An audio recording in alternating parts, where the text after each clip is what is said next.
Ukiona bidhaa inaulizwa sana sokoni, maana yake ni bidhaa inayouzika. Kwa sasa Faisal kwa wachezaji wazawa, nafikiri yeye ndio mchezaji ambaye yuko sokoni kutokana na namba yake ambayo anacheza, lakini yuko sokoni kwa maana ya namna ambavyo anawaniwa.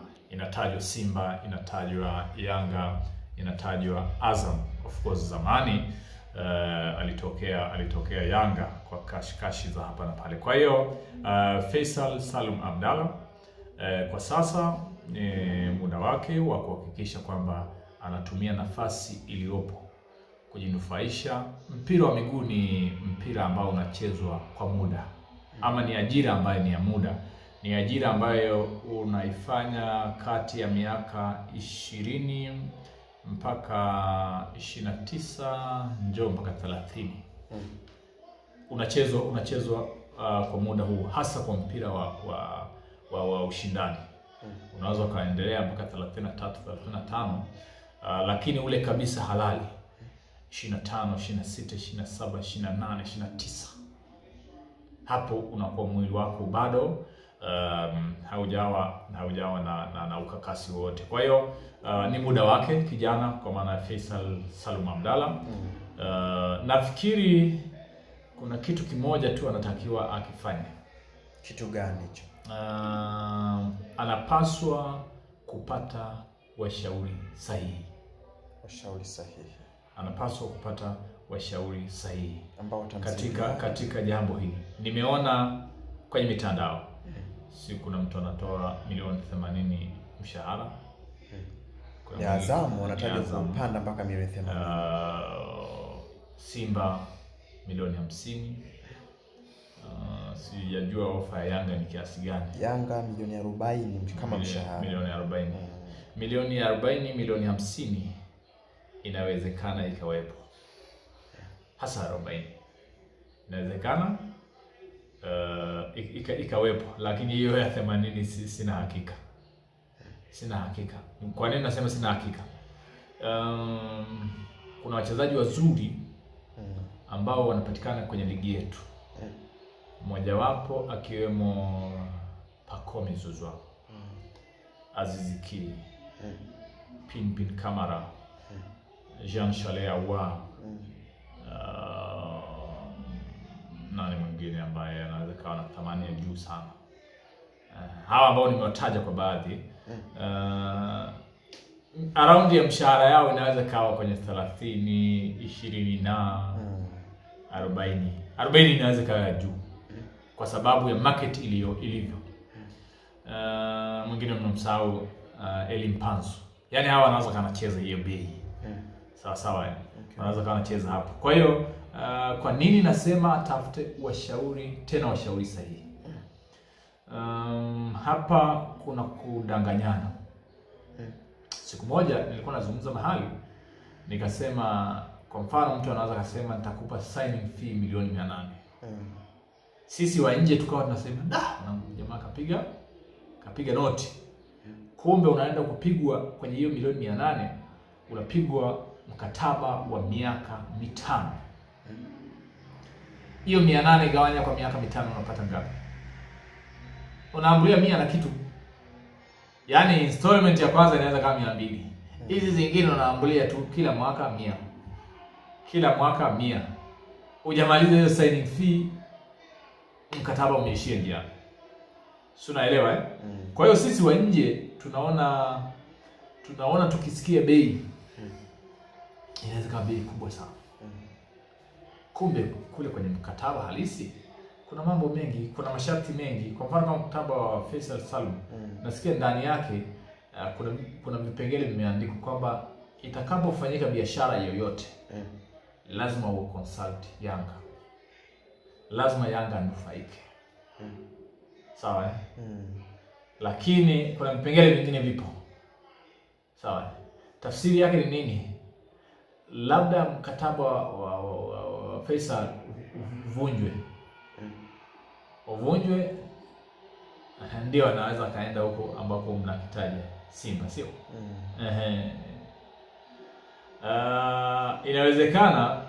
Inawezekana kwa mawazo yangu mimi ni bora Faisal angeuzwa nje ya nchi. Auzwe kwa Waarabu, auzwe Afrika Kusini. Kwa nini ndiko sasa hivi ndiko kuna soko la mpira? Soko la mpira sasa hivi liko kaskazini mwa bara la Afrika. Soko la mpira sasa hivi liko kusini mwa bara la Afrika. Kwa maana ya kaskazini unakuta Misri, Morocco, Algeria, Tunisia kidogo inafifia. Misri, Algeria, Morocco. Ukija huko kusini unakuta Afrika Kusini. Kwingine biashara imeyumba. Na ukitaka kujua biashara imeyumba, yani sasa hivi taifa moja ambalo linacheza finali ya shirikisho ni Tanzania. Taifa la pili ni Morocco, kwa maana ya RS Berkane. Hapo ni kwenye shirikisho. Njoo kwenye club bingwa. Yuko Misri kupitia Pyramid, sio? Mwingine nani? Afrika Kusini tena. Kupitia Mamelodi. Kwa hiyo unaweza kuona picha. Mpira uko wapi? Na fedha itakuwa huko. Ukitaja ukanda wa kaskazini mwa bara la Afrika, ukanda wa kusini mwa bara la Afrika na ukanda wa kati, ndiko sasa hivi mpira ulipo. Kwa hiyo kama atataka kwenda nje aende Afrika Kusini, kama atataka kwenda kaskazini aende kaskazini. Lakini wasiwasi wangu mimi ni kwamba vijana wetu hawako tayari kucheza nje ya nchi. Hawako tayari. Kwa sababu kutoka nje ya nchi maana yake unaachana na mazingira nyumbani. Unaachana na utoto. Kama unamfuatilia vizuri Faisal hata pale Azam, kuna muda unaona kama vile anakuwa wa kawaida, kuna muda anazinduka. Sawa? Faisal anacheza na timu kama Mashujaa. Unaweza kuona Faisal ni mchezaji wa kawaida. Faisal anacheza Tabora United. Unaweza kuona kawaida. Unaona? Faisal unaweza kumuona mtamu. Anakutana na Yanga, anakutana na Simba, anaonyesha alicho nacho. Yaani maana yake anacheza kwa kiwango cha juu sana. Kwenye hizo timu za kawaida yani ana wasiwasi labda ataumizwa, sio vitu kama hivyo. Lakini ukienda kwenye professional player, mpira wa kulipwa, unatakiwa muda wote utumike. Ndiyo maana kuna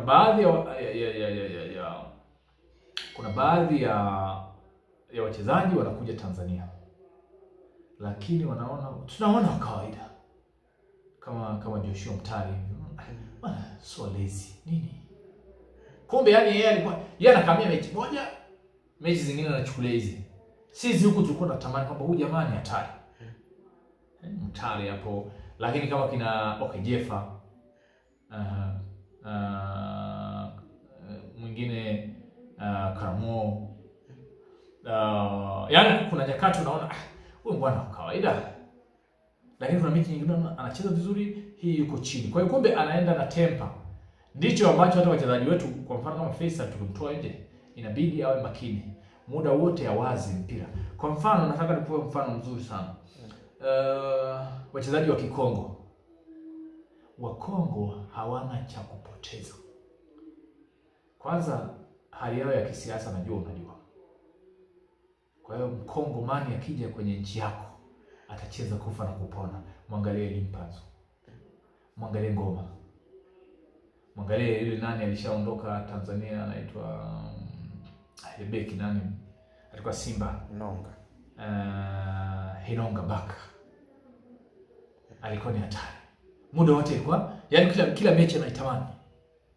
Angalia Kongo ambao wamepita pale Yanga kwa mfano, Kisinda mpira ulimkataa, lakini alikuwa na juhudi unaona.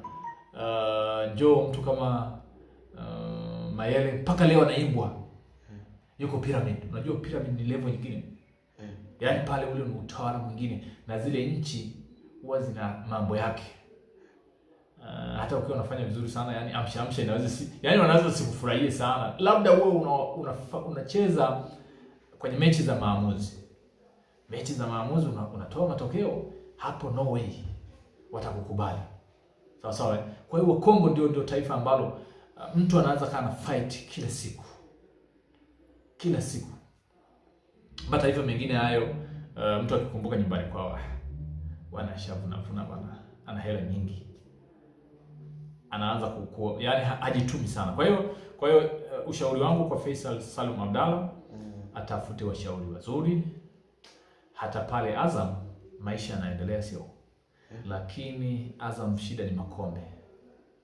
Azam kimataifa hawasogei. Azam hata ligi kuu Tanzania bara ni ndoto kupata.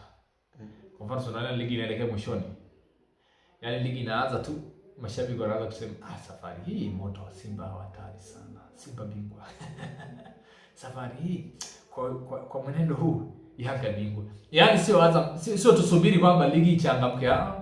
Wanajua kabisa kwamba hizi timu sajili zinazofanyika, benchi la ufundi walionayo, viongozi wanaoongoza, supporti, mikakati nje ya uwanja, unagundua kwamba ubingwa wetu either ni Yanga, either ni Simba. Lakini kwa Azam naona Azam bwana pale kwa Alhaji bwana